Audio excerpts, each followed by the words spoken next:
Shema Israel Adonai Eloheinu Adonai Echad. Ouve, ó Israel, o Senhor teu Deus é um, o Senhor teu Deus é único. Olá, sejam muito bem-vindos ao canal Bíblia com Francisca. Eu sou Francisca Grentia e você está no canal, no programa e no podcast Bíblia com Francisca. Estes conteúdos que são um tesouro do Eterno para as nossas vidas. Se você ainda não é inscrito, seja muito bem-vindo, seja muito bem-vinda. Eu te convido a inscrever-se neste canal. Como eu já falei, ele é um tesouro do Eterno para as nossas vidas. Aqui só é transmitido as notícias do céu. É a boa nova do céu. E aí, ó, aciona o sininho das notificações para que tu possas receber as notificações quando eu estiver aqui transmitindo algum conteúdo sobre as narrativas bíblicas, tá bom? Então, seja muito bem-vindo. Para você que já é inscrito, receba meu abraço, o meu beijo e vamos lá. Hoje nós vamos falar sobre, eu vou ler para vocês o capítulo 12 do Evangelho segundo Marcos. Olha só, tô começando a me acostumar com Marcos, né? Então vamos lá. Bom, Jesus falava sobre, em parábolas, né? Então, temos que compreender as parábolas de Jesus. Vamos lá. A parábola dos vinhateiros. Só um momentinho, deixa eu dar uma fechadinha aqui, senão, né? Enfim. A gente escuta todo barulho lá da rua, enfim, entra outros barulhos aqui que são desnecessários. Então, vamos lá. Capítulo 12 do Evangelho segundo Marcos. Vamos ler? Já pegaram suas Bíblias? Eu vou ler a Bíblia das Paulinas, da nova edição, né? Essa Bíblia que lançou este ano. Eles demoraram 15 anos para que essa Bíblia, essa tradução ficasse excelente. E agora eles estão aí no Brasil inteiro e no mundo divulgando esse conteúdo também da Bíblia. E eu, claro, estou aqui divulgando também essa tradução que é simplesmente maravilhosa, das Paulinas. Se você quiser também adquirir a Bíblia das Paulinas, né? Você entra em contato lá no site das Paulinas e adquira a sua Bíblia, porque ela é uma tradução maravilhosa, tá bom? Deixa eu beber meu chá, hoje eu estou de chá. Não sei como você vai me acompanhar, então eu tô de chá. Então pegue o seu chá, o seu café, o seu tererê, o seu cappuccino, o seu chimarrão, né? O seu champanhe, o seu vinho, sua cerveja. Eu não sei como que você vai me acompanhar. E também pegue a sua Bíblia. Eu vou usar a tradução das Paulinas, mas você pode usar a tradução que você quiser, até porque este evangelho, se você não gostar de nenhuma tradução, eu já ensinei para vocês que vocês podem ler o evangelho em grego. Eu também falei no outro vídeo sobre, mencionei as letras do alfabeto grego e não hebraico, como eu havia falado, tá? Eu falei para vocês, eu mencionei o alfabeto grego, que é o alfabeto o qual também é utilizado para a tradução do Evangelho. O Evangelho foi escrito em grego, tá bom? Então, por isso que eu falei, só que eu confundi e não era o hebraico. Eu falei hebraico, mas não era hebraico, era o grego. Querem de novo que eu fale para vocês quais são as letras do alfabeto hebraico? Olha, alfa, beta, gama, delta, epsilon, zeta, eta, teta, iota, kappa, lambda, mi. Mi, xi, ômicron, pi, rho, sigma, tau, y, phi, que, xi, né, que, psi e ômega. Lembra que Jesus fala que ele é o alfa e o ômega? Alfa e o ômega. Eu não tenho uma caneta aqui, mas o alfa se escreve com alfa que é a primeira letra do alfabeto hebraico, alfa. Depois vem o lambda, al, né, que é o L, o nosso L, alfa. Depois vem o, cadê? Deixa eu ver aqui. Depois o fi, que equivale ao nosso F, alfa. E depois, novamente, um alfa. Depois eu mostro para vocês as letras bem bonitinhas aí para vocês. Eu vou pedir para fazerem os encartes dessas letras. Aí eu vou mostrar todas elas para vocês, assim como eu fiz com as letras hebraicas, tá bom? Com o alfabeto hebraico. É bem interessante aprender porque, por exemplo, quando eu fui para a Rússia, claro, eu não sabia falar cirílico, foi algo assim de última hora, né? Eu tinha acertado que eu ia com meu esposo para a Rússia e tudo mais. Meu esposo fala super bem inglês, aquela coisa toda. Então eu não fiquei preocupada com isso, né? Eu disse, eu vou realmente para passear, enfim.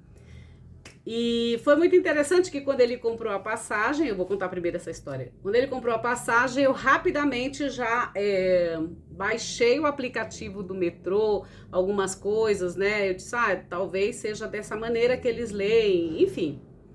Pois muito bem, peguei meu dinheiro, tudo coloquei numa bolsinha bem bonita que eu tenho, assim, bem, uma bolsa que eu digo a bolsa rica, né? A bolsa de rica, graças a Deus.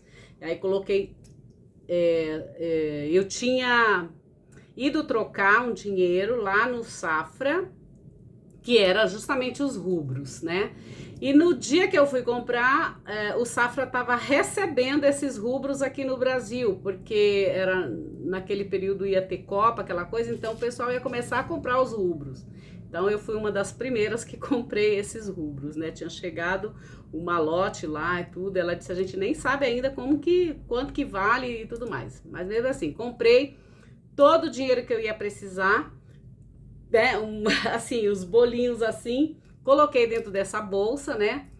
E deixei. Só que eu não falei pro meu esposo, porque o dinheiro era meu, então eu simplesmente guardei. Eu disse, quando nós estivermos lá, a gente utiliza, enfim. Só que eu fiquei estudando como que funcionava o dinheiro, quanto que valia, aquela coisa toda, né? Os rubros. Pois muito bem, quando eu cheguei lá em Frankfurt, que nós íamos para ir para a Rússia, para Moscova, simplesmente meu esposo tinha esquecido de pedir o visto. E alemão precisa de visto para entrar na Rússia. Enfim, por causa das guerras, enfim, que eles tiveram lá. E brasileiro não precisava de visto para entrar na Rússia. Eu disse, bom, eu tenho onde morar, eu tenho dinheiro, eu tenho como me virar lá, né? A única coisa que vai ser complicado para mim vai ser a língua, mas eu sempre fui muito, assim, muito corajosa, vou dizer assim.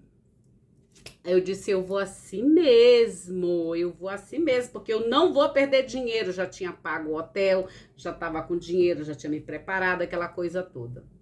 E aí ele simplesmente voltou para casa da mãe, né, da mãe dele, lá, a gente estava na Europa mesmo, então eu disse, eu vou passar uns dias lá, do jeito que nós tínhamos feito, e eu vou me virar. Pois muito bem, quando eu cheguei na parte do aeroporto, o povo tudo falava tudo. O povo falava de tudo. Tinha gente do Azerbaijão, tinha gente do Uzbequistão, só assim, da Geórgia, tudo, só as línguas assim. Digo, meu Deus, e agora, né? O que eu vou fazer? Ninguém falava alemão, ninguém falava outra língua que, enfim. Aí, olha só como são as coisas de Deus. Por isso que eu digo, eu tô sempre com Deus na minha, né? Eu estou sempre em Deus e com Deus. Pois muito bem. Uma colega, uma senhora que eu conheço há muitos anos, uma pessoa maravilhosa, ela é pediatra lá no Amazonas. A gente se conhecia e ela, na época, tinha negócio de Facebook, essas coisas, ainda tinha Facebook, hoje em dia não tenho mais. Aí ela pegou, não sei, assim, do nada ela me manda uma mensagem. onde você tá, minha filha?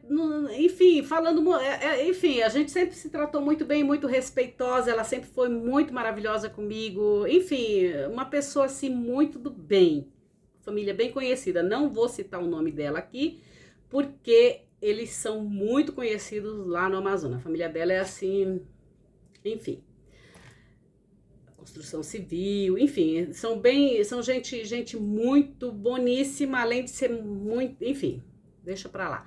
Então ela, como que você tá? Onde você está? Eu disse, eu estou no aeroporto embarcando pra Rússia, pra Moscou. Ela disse, minha filha, os meus parcos, eu lembro bem que ela disse assim, as minhas parcas palavras são essas. Aí ela me ensinou algumas, colocou lá uma lista de palavras. Olha só, por isso que eu digo, quando Deus está com a gente, Ele manda os anjos dele para aquele fim. E aí ela simplesmente me mandou todas as palavras que ela sabia e tudo, né? Eu guardei tudo, printei. Eu disse, vai que de repente eu preciso, né?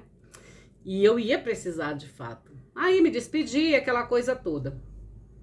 Quando eu cheguei aí eu já tinha acertado tudo, que eu ia chegar lá, ia chegar num horário bacana, eu já sabia como pegar o metrô, como pegar o trem do aeroporto do Domodedovo para o lugar que eu ia e tudo mais. E essa era a minha ideia, chegar no horário. Só que meu voo atrasou 1 hora. Quando eu cheguei lá, já não tinha mais transporte público. Eu digo, meu Deus, e agora?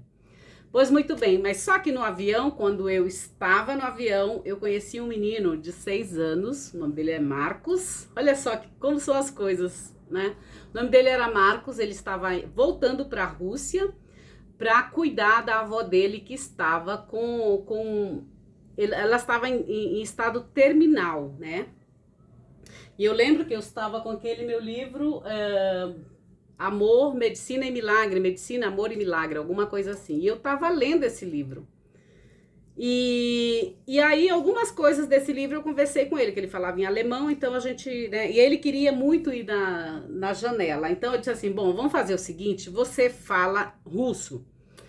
Eu deixo você ficar na janela e aí você vai me ensinando como é a pronúncia, né? E aí ele foi me ensinando o voo inteiro, me ensinando um pouco do russo, né? E aí depois a gente cantava, eu lembro muito bem que a gente cantava depois no voo, parece duas crianças, né? A gente cantava aquela música do Fred Mercury, né? Porque a gente tinha o fone e tal, e aí ficava... We are the champions, my friend. Eu não sei cantar toda ela, né? O Fred Mercury tem aquela voz maravilhosa, eu sempre gostei. E aí uma das coisas que a gente foi, além dele me ensinar o russo, um pouco das palavras que eu ia precisar, eu ensinei para ele algumas coisas, como ele deveria atuar em relação à sua avó. E depois a gente ficou cantando bom período, né, essa música, né, que nós éramos campeões, e somos mesmo, e enfim. Então, essa foi uma experiência bem legal nesse sentido. Então, gente, o que eu quero dizer é o seguinte, não tenham medo. Tem muita gente que tem medo, né, às vezes eu tenho uma colega, a Rainha, eu vou chamar que ela é Rainha, mas o nome dela não é Rainha, mas o significado do nome dela é Rainha. Ela sempre diz, Francisca, você às vezes não sabe todo, né, assim, o idioma completo, mas você arrisca, você vai. E realmente é assim que as coisas funcionam na minha vida. Eu não tenho medo de nada, nunca tive. Nem de ficar pobre, nem de ficar rica, nem de nada eu não tenho, né, de ir para os lugares, eu não tenho medo de doenças, eu não tenho medo de nada nessa vida, porque eu sei que Deus sempre vai estar nos auxiliando, me auxiliando, auxiliando minha família, enfim. Então, essa é uma das experiências que eu tive em relação a essas conexões com Deus, entendeu? Então eu fui para a Rússia, depois eu fui mais outra vez, levei os meus meninos e foi simplesmente uma festa. Então o que acontece? Quando eu cheguei lá, Isso é uma outra coisa que eu tenho que contar. Quando eu cheguei lá, na Rússia, cheguei atrasada, aquela coisa toda, peguei um táxi. O moço não sabia falar inglês, não sabia falar absolutamente, não que eu saiba falar inglês, eu não sou muito fã do inglês, mas ele não sabia falar absolutamente nada. Mas a gente se comunicou de forma com olhar. Digo, bom, eles são humanos, eu sou humana, então a gente vai de um jeito se comunicar. E aí eu fui atrás de um táxi, né? Ele pegou minha bagagem, eu disse que eu precisava, deu o endereço para onde eu ia. Ele simplesmente colocou minha bagagem, nossa, tava um frio de menos 14 graus, menos 14 graus. Aí era de madrugada já, porque eu cheguei de madrugada. Ele colocou minha mala dentro do carro e nós fomos, né? Gente, quase 1 hora até chegar o local que eu ia ficar. E aí foi muito interessante, porque quando a gente já vai saindo da estrada, eu comecei a ver as letras, né? Eu disse, bom, essas letras, algumas eu conheço porque são letras latinas. Outras, eu também conheço porque parece-me que são letras gregas. Aí outras eu vou precisar saber quais são essas outras letras. Depois eu descobri que era o Ikratkaya, e muitas outras letras que existem, acho que são 5 mais ou menos que são diferentes, né, do alfabeto cirílico.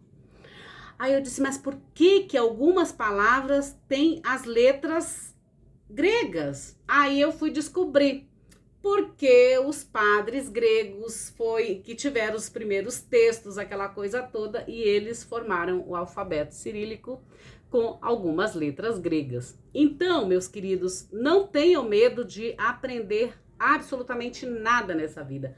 As letras gregas me ajudaram, o alfabeto grego me ajudou a me virar na Rússia. Olha que coisa incrível, né?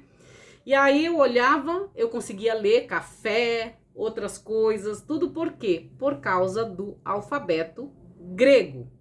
Claro que a pronúncia era diferente, né? Kofie, enfim, era diferente, mas eu conhecendo, a partir do momento que eu conheci as letras, eu identifiquei as letras gregas, depois eu passei uma noite inteira aprendendo o alfabeto cirílico, o restante que eu não sabia, as letras, aquelas outras letras que são especiais, por exemplo, e a pronúncia de como seria aquelas letras, porque, por exemplo, vou dar um exemplo aqui para vocês, ó. Para você, por exemplo, essa letra aqui, ó, vou fazer aqui bem de qualquer jeito. Pode ser um C. Para você, para nós, pode ser um C. Mas para o russo não é um C. Tá? Então, essa primeira letra aqui, ela para você, para nós, latinos, parece um C. Mas para o russo não é C. E com essa letra se escreve spasiba. Spasiba significa obrigada em russo, né? Então, olha só, para vocês verem como esse alfabeto grego, ele é bem útil pra gente, né? Pelo menos para mim foi. Aí a gente só vai fazendo as conexões. É isso, essa foi uma das experiências que eu tive em relação à letra grega, o alfabeto grego, sem estar na Grécia, tá? Então, olha só que história bacana, né? Só história boa, de sucesso também. Pois é. De superação e tudo mais. De coragem. Coragem, é isso que Jesus sempre fala. Tende ânimo, tende ânima, tende coragem, tende alma. Você tem que ter alma na vida. Se você não tem alma, você não tem nada. Porque a alma é algo de Deus, tá? Então vamos lá, vou ler a parábola dos vinhateiros, já explicando sobre o erro que eu fiz aí, dizer que era letras hebraicas. Ai, desculpa, gente. Bom, e não é letras hebraicas, e sim letras do alfabeto grego. No vídeo, acho que 11 ou 10, acho que foi um desses vídeos aí. Vocês olhem aí, depois vocês vão perceber. Bom, vamos lá, parábola dos vinhateiros. E começou a lhes falar em parábolas. Um homem plantou uma vinha. Vocês sabem quem é o grande agricultor do universo, né? Que é o próprio Deus, tá? Um homem plantou uma vinha. Deixa eu acender aqui. Vamos lá. Tem que ser assim, gente. Um homem... Aqui, cadê minha iade? Aqui. Um homem plantou uma vinha, cercou-a com uma sebe, cavou um lagar, construiu uma torre e arrendou-a a vinhateiros. Lembram lá em Gênesis, Deus fez a mesma coisa. Ele simplesmente construiu um pomar, construiu um jardim, né? Um jardim dos prazeres, por isso significa Éden. E aí, olha só, observem bem essa história. Um homem plantou uma vinha. Para quem conhece, né? Então já vai ficar esperto aí em relação a quem conhece o cultivo né, as parreiras e tudo mais, já vai entender bastante coisas aí. Eu tenho colegas lá em São José do Rio Preto que eles fabricam, eles fornecem, enfim, eles têm, né, enfim. Bom, um homem plantou uma vinha, cercou-a com uma sebe, cavou um lagar e construiu uma torre, arrendou-a a vinhateiros e partiu para outro país. No tempo certo, enviou um servo aos vinhateiros para receber deles sua parte dos frutos da vinha. Eles o tomaram e espancaram e o enviaram sem nada. Novamente lhes enviou um outro servo. Bateram-lhe na cabeça e o injuriaram. Então enviou outro, e este mataram. E muitos outros, a uns espancaram, a outros mataram. Ainda tinha alguém. Um filho, enviou-o por último até eles, dizendo: respeitarão meu filho. Mas aqueles vinhateiros disseram uns aos outros: este é o herdeiro. Vinde, matemo-lo e será nossa a herança. Eles o pegaram, o mataram e o lançaram para fora da vinha. O que fará então o senhor da vinha? Virá, fará perecer os vinhateiros e dará a vinha a outros. Não lestes estas escrituras? Não lestes a lei? Não leste a Torá de Moshe? A Torá de Moisés? Essa é a pergunta.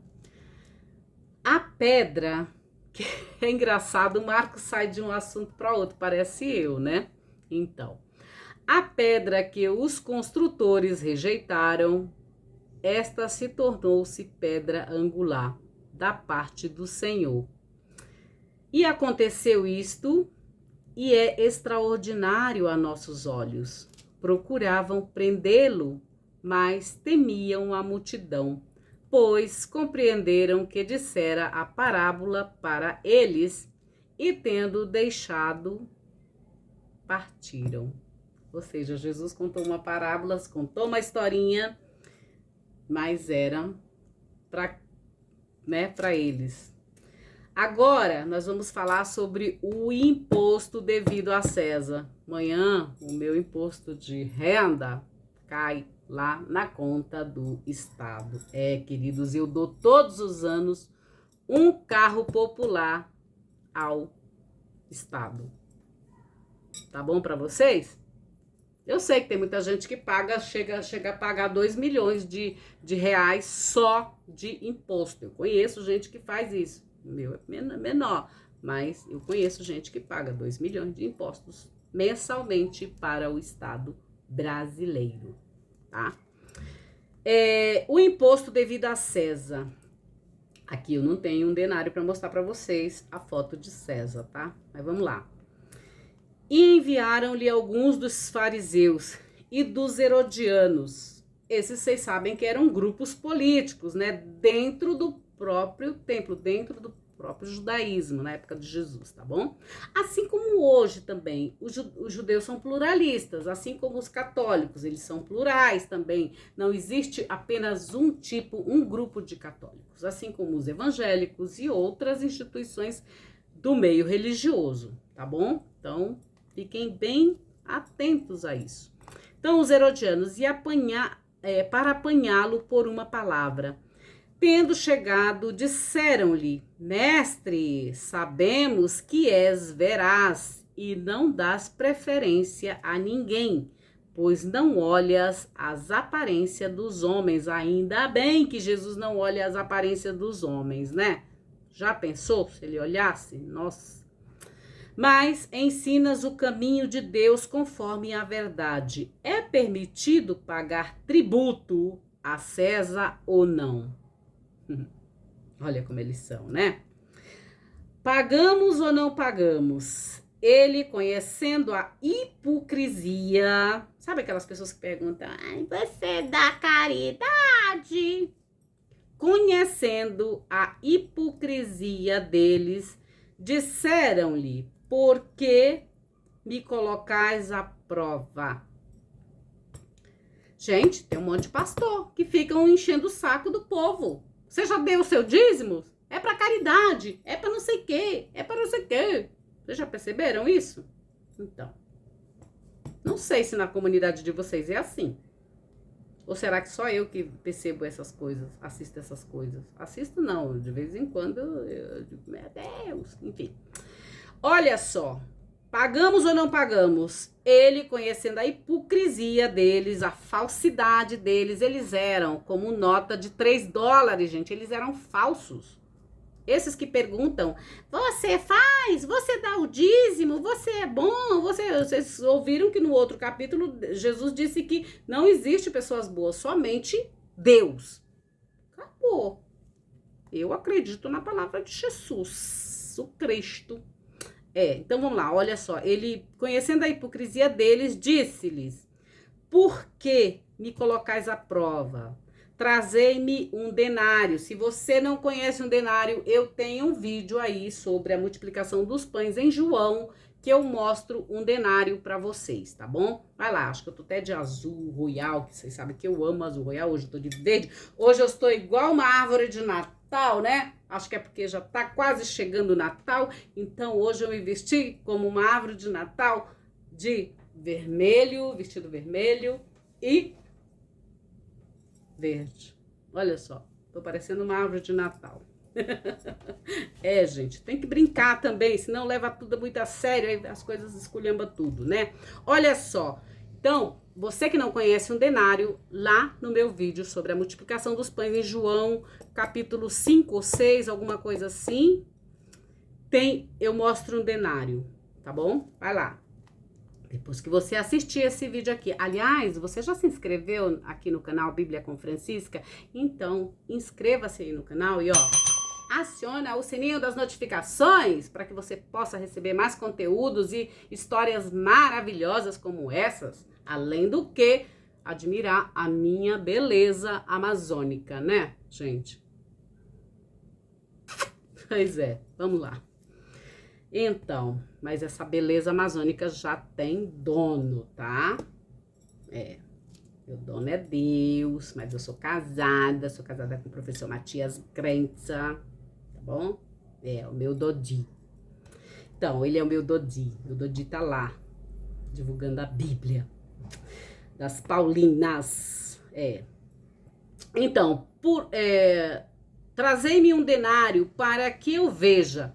Eles o trouxeram e disse-lhes: de quem é esta imagem e inscrição?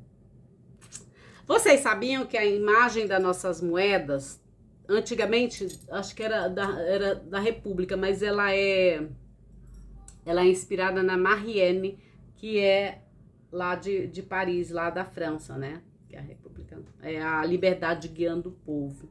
Não sei se vocês conhecem uma imagem, um quadro, uma obra de arte do Eugène Delacroix.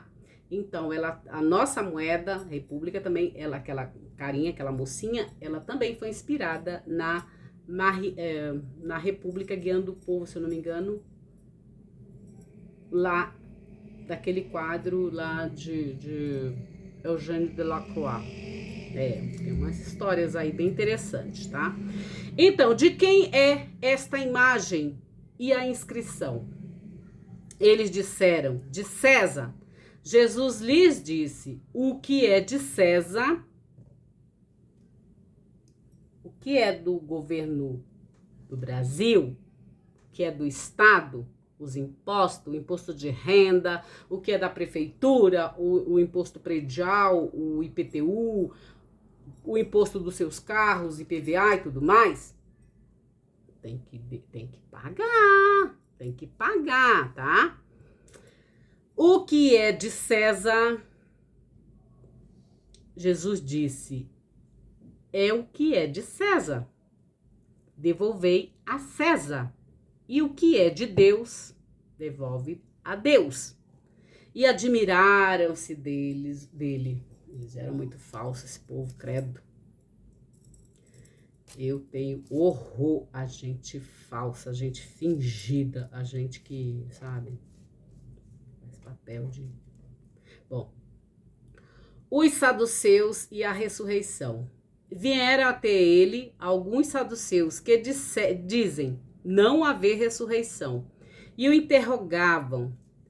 Mestre, Moisés nos escreveu que se um irmão de alguém... Agora eles pegam lá a lei do cunhado, que se chama a lei do levirato. Eles vão lá, pegam uma parte do livro de Levítico, de Vaikra, e trazem aqui para Jesus. Por isso que eu falo para vocês, se vocês não conhecem a história de Israel, se vocês não conhecem a Torá, vocês não compreenderão o que eles falam aqui, tá?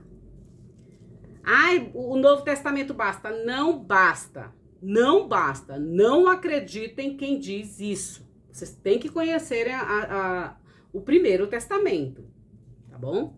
Olha só, mestre, Moisés nos escreveu, se o irmão de alguém morrer e deixar a mulher, mas não deixar filho, se seu irmão a tomar como mulher, e suscite descendência a seu irmão. Ou seja, quando morria um irmão, pela lei do levirato, o outro irmão tinha que casar com a mulher desse irmão que morreu para que o outro irmão tivesse uma descendência, tá? Essa é a lei do levirato, a lei do cunhado que se chama, né? A lei do levirato é a lei do cunhado. Então, olha só, para deixar descendência a seu irmão. Ora, havia 7 irmãos, olha só como eles são. Havia 7 irmãos. O primeiro tomou uma esposa e morrendo não deixou descendência. O segundo tomou e morreu e não deixando descendência. E o terceiro igualmente. E os 7 não deixaram descendência. Por último de todos, também a mulher morreu. Na ressurreição, no caso de ressuscitarem, de qual deles ela será mulher? Olha só, como os talmidim tinham uma mentalidade assim muito rasa, gente. Às vezes eles parecem como a gente, né? Vamos lá, vamos combinar, vamos ser bem assim, bem sinceros, sem falsidade. Então, nós somos assim também.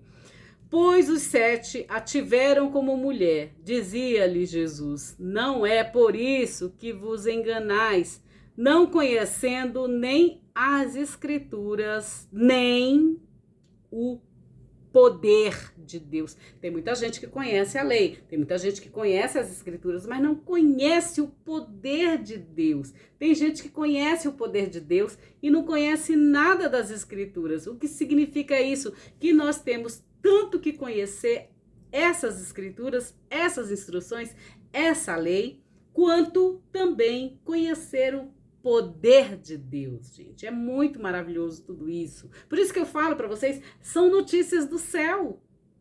É Jesus nos ensinando, tá? Não pensem vocês que sou eu que estou ensinando vocês, não. Não, Jesus está nos ensinando. E a mim também. Tá bom? Então, olha só que coisa mais linda, ele diz assim. Vocês não conhecem as Escrituras e nem o poder de Deus, pois quando ressuscitarem dos mortos, nem os homens se casam, nem as mulheres são dadas em casamento, mas são como anjos nos céus.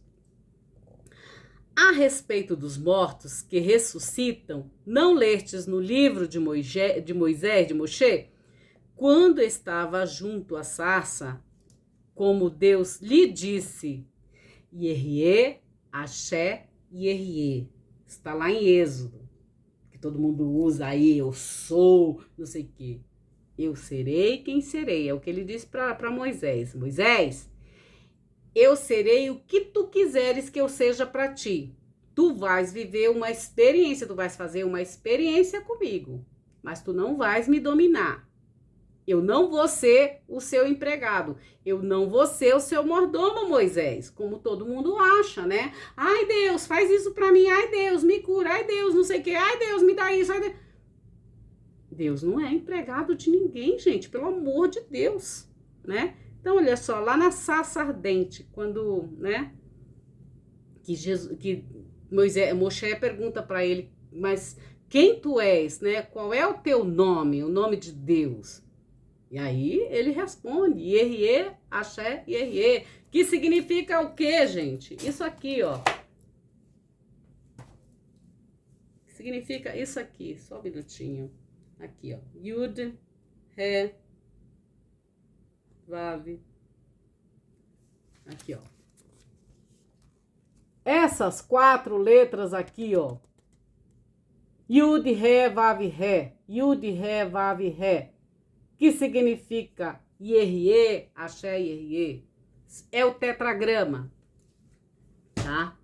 É assim que Deus se apresenta para Moshe, lá no episódio da sarça ardente, lá em Êxodo 3. Por isso que eu tô falando para vocês, vocês têm que conhecer as Sagradas Escrituras, o Primeiro Testamento, senão a gente não consegue entender todas essas coisas aqui. Olha só. Cadê? Calma, gente, calma, que eu fico aqui empolgada com esse evangelho e aí eu me perco um pouco aqui. Então, vamos lá. Cadê Moisés? Ô, Moshe Rabbeinu, cadê você? Aqui, Moshe Rabbeinu, achei. A respeito dos mortos, como ele diz assim, não lestes no livro de Moshe, quando estava junto à sarça, como Deus lhe disse, eu sou o Deus de Abraão, o Deus de Isaac e o Deus de Jacó, né? Depois ele diz, Yehie, Axé, Yehie, né?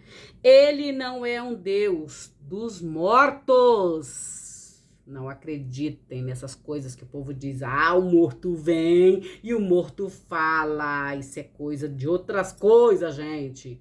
Deus é um Deus de vivos. Cadê? Eu tenho sempre aqui uma... Eu tô sem, mas eu sempre tenho aqui o símbolo do Deus vivo. Não é uma coisa, né? É que eu tenho mesmo um pingente com as 2 letras, que é a contração do nome do Deus vivo. Então, olha só. Deus é um Deus de vivos. Parem com esse negócio de ir atrás de morto para falar com vocês. Deus é um Deus de vivos. Não pensem vocês que vocês indo lá atrás dos mortos, Deus vai falar com vocês. Vocês são enganados. Não vai falar. Não vai. Tá? Não vai falar. Parem com isso.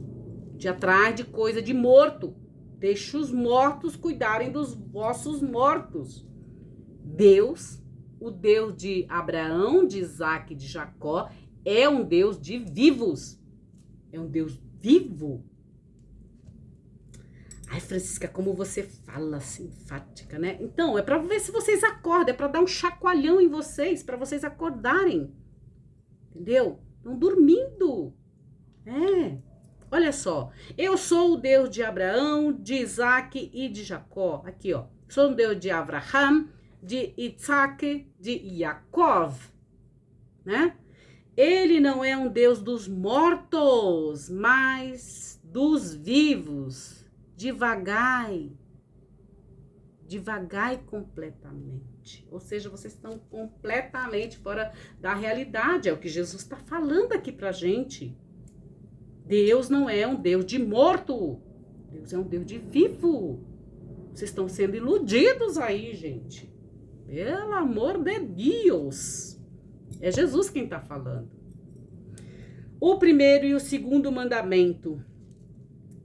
Tendo se aproximado, um dos escribas escutou o discutindo e viu que Jesus lhe respondera bem e perguntou-lhe: qual é o primeiro mandamento de todos? Jesus respondeu: o primeiro é Shema Israel, Adonai Eloheinu, Adonai Echad. Shema Israel, Adonai Eloheinu, Adonai Echad. Ouve, ó Israel, o Senhor teu Deus é um, o Senhor teu Deus é único. Ouve, ó Israel, este é o primeiro mandamento. Ouve, Shema Israel. O Senhor nosso Deus, o Senhor é único. Amarás o Senhor teu Deus de todo o teu coração, de toda a tua alma, de toda a tua força, de toda a tua mente, e de toda a tua mente e de toda a tua força, de toda a tua alma, de toda a tua mente e de toda a tua força, que é a tua força de trabalho, tá? É o teu pensamento, é a tua alma, né? Que é Deus dentro de você mesmo, é a tua mente, é o teu intelecto, é a tua emoção, é a tua força de trabalho, né? Assim deves amar a Deus, tá? O segundo é este: amarás o teu próximo como a ti mesmo. Neste evangelho, neste aqui, é uma síntese que Jesus está falando. Por quê? Se você diz que ama a Deus, mas não ama o seu próximo, você vive sacaneando o seu próximo, porque você acha que você é isso, que você é aquilo, não sei o quê. Acabou, filho. Você não ama a Deus. Não seja falso de dizer que ama a Deus, tá? Ou falsa, sei lá. Isso serve para todos nós, gente, tá? Então, olha só, amarás o teu próximo como a ti mesmo. Quem ama o próximo, quem ama a Deus de verdade, e quem ama o próximo, jamais vai colocar coisas em cima do próximo, sem o próximo ser aquilo que ele é, que, sabe, colocar mentiras, colocar falsidades, colocar um monte de porcaiada, jogar assim, né, jogar lama na moralidade do próximo. Você entendeu? Então não adianta a gente querer fingir que a gente é uma coisa sem a gente ser, porque diante de Deus tudo é revelado, entendeu? A gente pode às vezes enganar outras pessoas que se não tiverem muito atentas, né? Mas depois de um certo tempo elas começam a observar o nosso modus operandi, tá, gente? Então, a gente não adianta que as coisas de Deus são incríveis. Aqui, o segundo é chamar o teu próximo como a ti mesmo. Aí eu pergunto, tu gosta de receber porcaria? Meia velha, meia rasgada? Comida estragada? Tu não gostas. E por que tu achas que o teu irmão também vai gostar? Por que tu achas que o teu irmão vai gostar de receber porcaria? Eu, hein? Isso não é de Deus, não. Olha só. Não há outro mandamento maior que estes. Disse-lhe o escriba: bem, mestre, em verdade disseste que é o único, não há outro fora dele. E amá-lo de todo o coração e de todo o entendimento e de toda a tua força, e amar o próximo como a ti mesmo. É mais do que todos os holocaustos e sacrifícios. Ou seja, não adianta você dar caridade, você dar o dízimo, você fazer não sei o quê, fazer um monte de obras. Não adianta se você não ama o seu próximo como a ti mesmo. Entendeu? Então, é isso, gente. Isso aqui é muito sério que Jesus está falando. Não adianta. De nada adianta. Não tô dizendo que não é para fazer obras de tzedakah, tá, gente? É para fazer. Mas, se você não amar de verdade, não amar teu próximo de verdade, você não ama a Deus. Porque se você diz que ama o teu próximo, que você vê, como que você vai dizer que ama a Deus se que você não vê, né? Então, ele diz aqui que esse é maior do que todos os holocaustos. Não adianta você colocar coisa lá na igreja, lá no templo, fazer holocausto, dar sacrifício, dar doação, dar dízimo, dar não sei o quê. De nada adianta se esses dois aqui não forem cumpridos, tá? Jesus, tendo visto que ele respondera com inteligência, disse-lhe: não estás distante do reino de Deus. E também, e ninguém mais ousava interrogá-lo. Ou seja, aquele escriba, ele conhecia, ele sabia, ele praticava tudo isso aqui, né? Isso não significa que os escribas também não conheçam o reino de Deus e não pratiquem, né? Não estejam no reino de Deus, tá, gente? O Messias Senhor de Davi. Tomando a palavra, Jesus dizia, ensinando no templo: como podem os escribas dizer que o enviado, dizer que o ungido, dizer que o Machia, dizer que o Cristo é filho de Davi? O próprio Davi disse no Espírito Santo, na Ruach HaKodesh, o que Davi disse? Ele disse assim: disse o Senhor a meu Senhor, senta-te à minha direita, até que eu tenha posto teus inimigos debaixo dos teus pés. Aqui é muito interessante porque Davi, quando ele tinha um problema, o Davi, às vezes eu faço algumas orações que Davi faz. Tipo assim, quando eu sei que tem gente me perseguindo espiritualmente, me obsidiando espiritualmente, tudo, eu sinto, gente, eu sei. Vem a imagem da cara das pessoas. E aí eu começo: Senhor meu Deus, me proteja dos desejos e das orações desta tua criatura, que não conhece a tua palavra e fica tentando fazer o mal. Senhor meu Deus, me proteja dos desejos, das orações, seja lá de quem for, da minha mãe, do meu pai, do meu marido, do meu vizinho, da minha colega. Eu faço mesmo. Quando aparece a cara das pessoas na minha tela mental, eu sinto quando alguém tá me me vampirizando. Porque tem gente que vampiriza vocês. Sabiam disso? Quando alguém tá me vampirizando, ou por questões de saúde, ou por questões até de dinheiro, ou por questões de intelecto, entendeu? Para querer ideias. Eu sinto quando alguém tá me subsidiando. E é incrível, Deus mostra a cara das pessoas. Impressionante isso. Incrível isso. Então eu peço mesmo: Senhor meu Deus, me proteja dos desejos e das orações, porque eu não sei quais são os desejos, nem as orações que as pessoas fazem contra mim. Entendeu?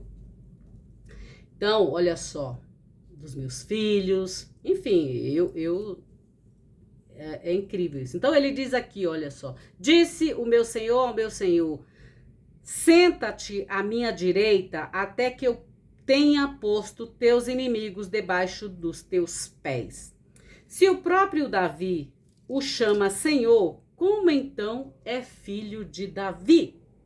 Ou seja, se Davi chama Deus, chama Jesus de Senhor, chama Deus de Senhor, como ele pode ser filho de Davi, né? Então, é uma coisa que daqui a pouco a gente explica. Uma numerosa multidão o escutava com prazer. Eu imagino como não deveria ser, né? Escutar Jesus. Eu, pelo menos, quando eu leio esses textos, nossa, eu fico horas. Vocês não têm noção, eu esqueço da vida. Eu digo, meu Deus, tenho que cuidar de outras coisas. Então, a censura aos escribas. Em seu ensinamento dizia, acautelai-vos dos escribas. Eles gostam de andar com roupas vistosas, de saudações nas praças. Nos primeiros assentos, eles gostam de sentar, são os primeiros que gostam de sentar assim na igreja, na parte da igreja, ou nos templos, ou nas sinagogas, né? Eles são os primeiros né?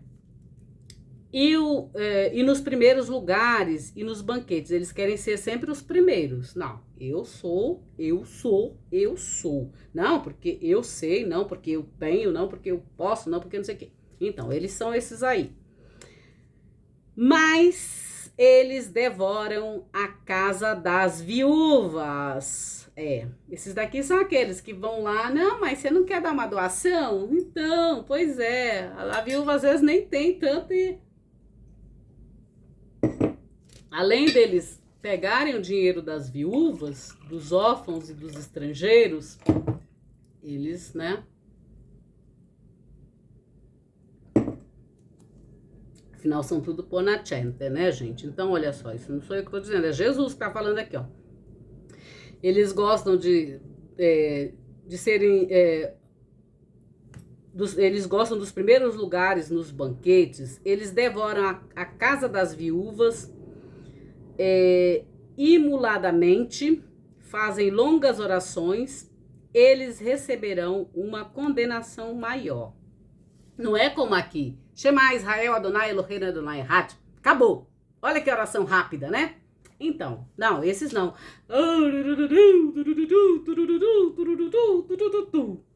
Vocês entendem, né? É isso aí.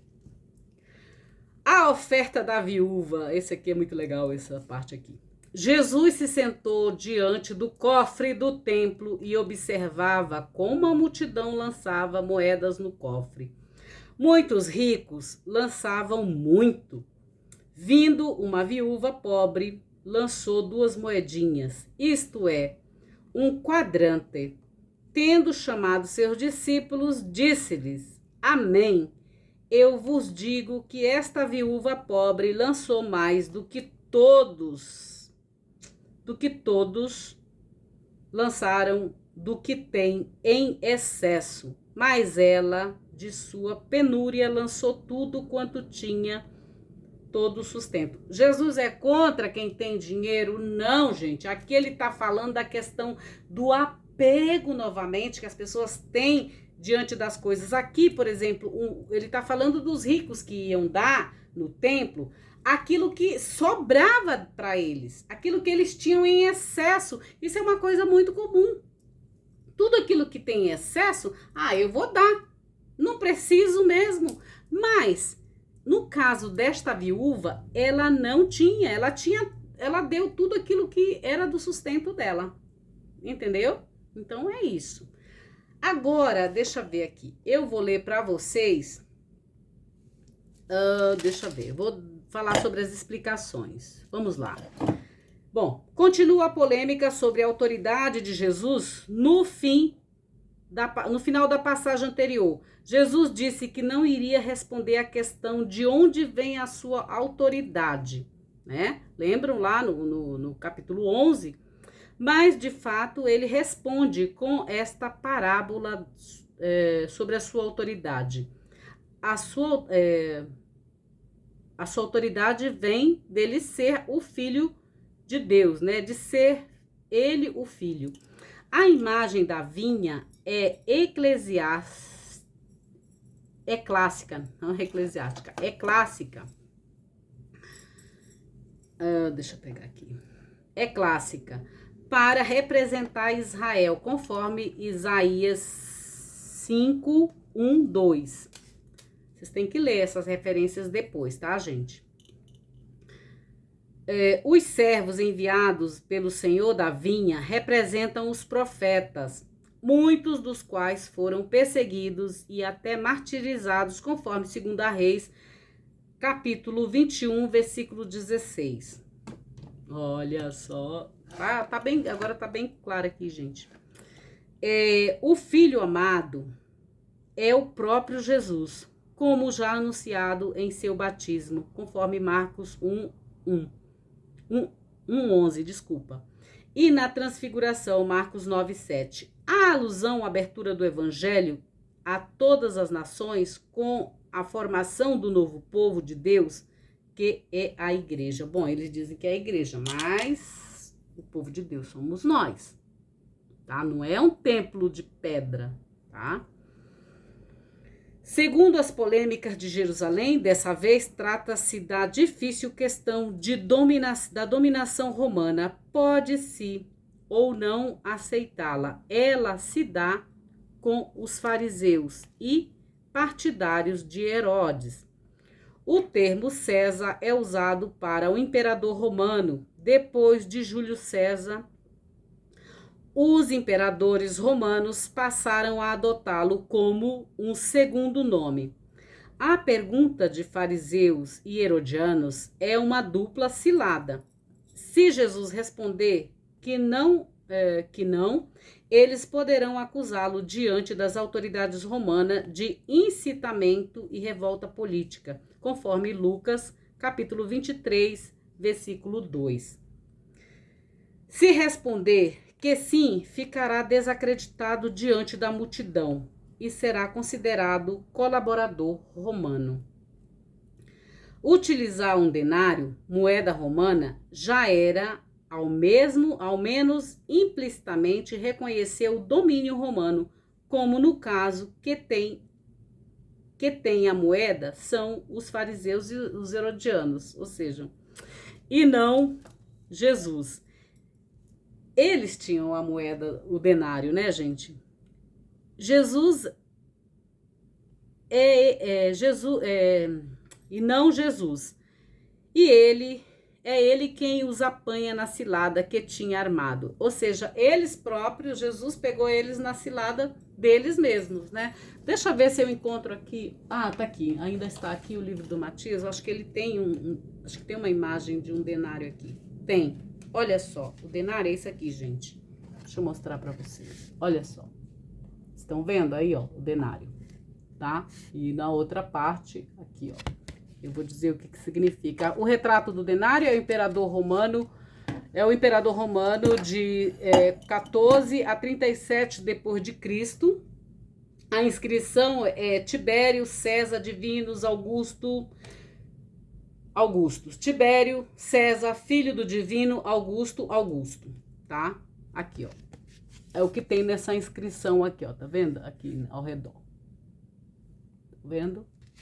Deixa eu ver o que mais que tem aqui. E a outra imagem é uma mulher sentada no trono segurando um cetro. Talvez seja a deusa Concórdia. E a inscrição tem escrito Pontífice Maxime, que significa Pontífice Máximo. Assim como é a inscrição lá do Papa, tá, gente?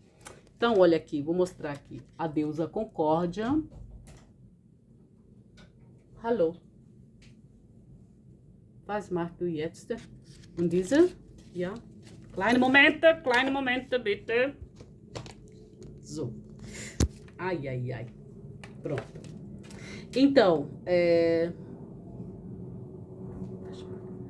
Então, essa é a deusa Concórdia, tá? E esse é um denário que tem a imagem de César. Então, gente, deixa eu ver, cadê? Mais onde eu estava?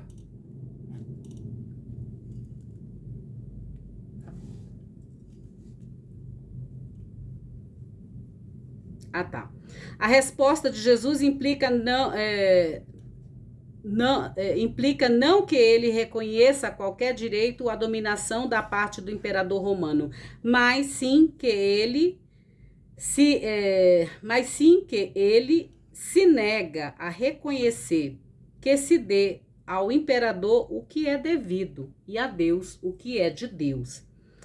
A terceira das polêmicas de Jerusalém, desta vez, ela gira em torno de uma controvérsia religiosa que se dá com os saduceus, que formavam a elite política e religiosa da Palestina no tempo de Jesus.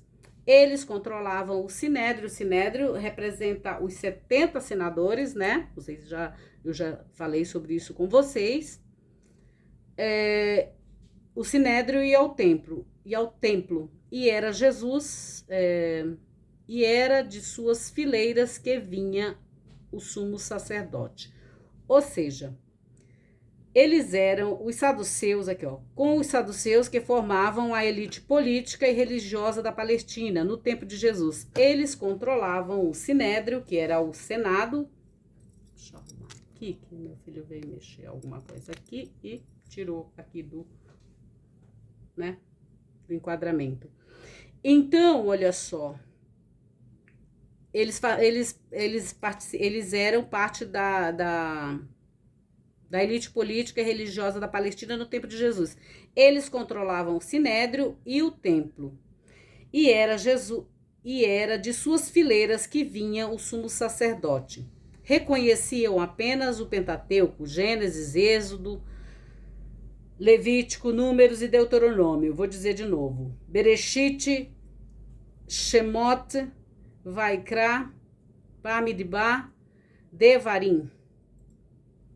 Vocês também têm que aprender, né? Como é realmente esses textos. Aqui eles estão falando em língua grega, mas esses textos em língua hebraica, ele se chama, olha só, o Pentateuco, ele é feito pelo livro de Bereshit, Shemot, Vaikra, Bamidbar, Devarim, que é Deuteronômio. Então, Gênesis, Êxodo, Levítico, Números e Deuteronômio. Essa informação do hebraico eu tô dando para vocês, não é que está aqui não, tá? Aqui eles colocam só a parte grega, Gênesis, Êxodo, Levítico, Números e Deuteronômio. Mas Titi aqui é generosa, então eu passo também a parte hebraica para vocês, para quando vocês abrirem a Torá e quando lerem lá Bereshit, vocês saberem que é Gênesis, tá bom? Quando vocês lerem Shemot, vocês saberão que é Êxodo. Ou então, quando vocês lerem Deuteronômio, vão saber que é Devarim, tá bom? Titi aqui é generosa nas coisas, tá bom?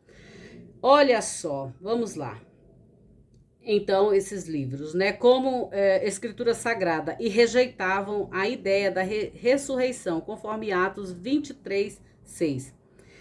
Segundo a lei do levirato, a lei do cunhado, como eu tinha falado para vocês, o irmão do falecido tinha a obrigação de amparar a viúva, mas não podia se apoderar de seus bens, que ficariam para o descendente que ele suscitaria, conforme Gênesis 38, 8 e Deuteronômio 25, 5. Os interlocutores de Jesus contam um caso fictício, querendo provar por um exemplo prático a impossibilidade da ressurreição. O caso relembra a história de Sara no livro de Tobias, conforme Tobias 3, enfim, 3:7. Talvez em algumas bíblias, se você for evangélico, não vão encontrar esse texto de Tobias, né? Então, vai ter que ler para poder compreender, tá, meu querido? No versículo 26, Jesus argumenta a partir de uma passagem do Êxodo. Lembra que eu falei da sarça ardente, né? Do livro do Pentateuco, do livro de Shemot, tá? Do Pentateuco, que os saduceus consideravam como escritura. O argumento utiliza um método de exegese da época, chamada de simples. Se Deus se apresenta a Moisés, como sendo Deus de Abraão, Isaac e de Jacó, Deus de Abraão, de Isaac e Jacó, é porque, de alguma forma, eles continuam vivos e a promessa de Deus lhes faz continuar. E a promessa que Deus... Calma aqui, peraí. Deus se apresenta a Moisés como o Deus de Abraão, Isaque e Jacó. É porque, de alguma forma, eles continuam vivos e a promessa que Deus lhes fez continua em vigor. Ou seja, ainda está valendo, né? No versículo 28 a 34, quarta e última polêmica da série Polêmicas de Jerusalém. Ela se dá entre Jesus e os escribas e um escriba. E seu tema é o monoteísmo e o vínculo entre o amor de Deus e ao próximo. No final, Jesus e o escriba chegam a um entendimento. Matias tem um livro também que se chama O Primeiro e o Segundo Mandamento. Ele explica essa perícope, tá, gente? Procurem aí nas Paulinas que vocês vão encontrar. Editoras Paulinas. Livrarias Paulinas de todo o Brasil, eu acho que em Portugal, Itália, todos esses lugares aí, tá bom? O escriba pergunta, pelo primeiro mandamento, Jesus responde mencionando o primeiro e o segundo, unindo assim o amor de Deus ao amor ao próximo. O acordo entre o escriba e Jesus é emblemático para o diálogo entre judaísmo e cristianismo, das religiões que têm origens comuns e os mesmos princípios da existência de um único Deus e do estreito vínculo entre o amor de Deus e o próximo. Se você não é cristão, se você não é judeu, então essa literatura aqui, esse mandamento não é para você, tá bom? A não ser que você queira, enfim, mas pelo que eu tô lendo aqui não é, tá bom? Porque você pode dizer, mas eu não acredito em nada disso, então não se preocupa, porque não é para você, ponto. A oferta da viúva vale não por seu valor objetivo, pois é de apenas 2 moedinhas, mas por seu valor subjetivo.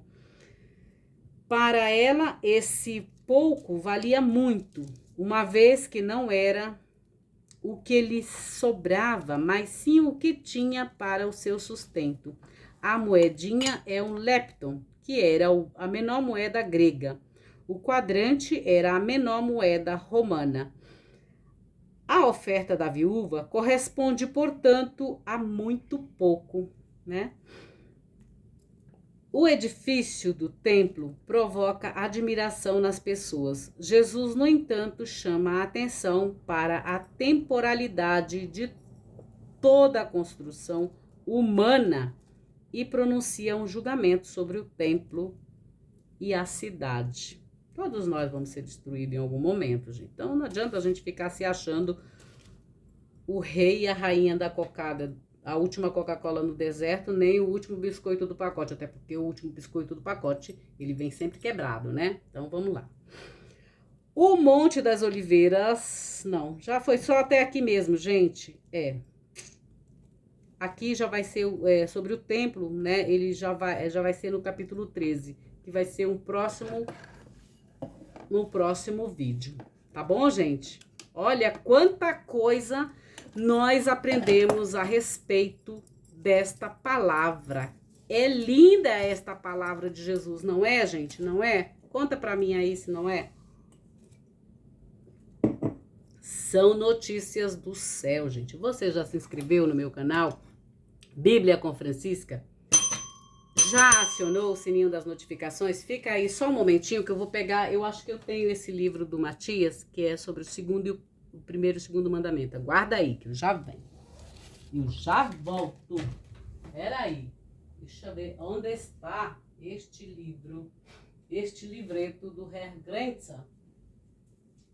Onde eu deixei? Dio santo. Onde eu deixei?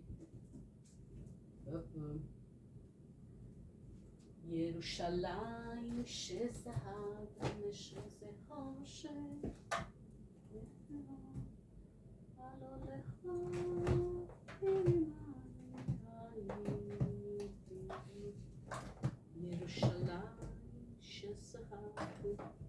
Aqui, ele disse que eu tinha, gente, eu tenho. Vou aproveitar, vou fazer um merchan para as coisas do meu Herr Grenzer, do meu Dodi. Ai, vocês viram aí que minha blusa tá aberta, né? Não tem problema, não. Bom, olha só. O primeiro e o segundo mandamento. Esse que a gente leu aqui, ó. Olha só. Tem mais um livrinho, um livretinho, que se chama Exegese, Perícope, né? O nome dessa coleção. Primeiro e segundo mandamentos, Marcos 12, versículo 28 a 34. Ele leu. Ele estudou.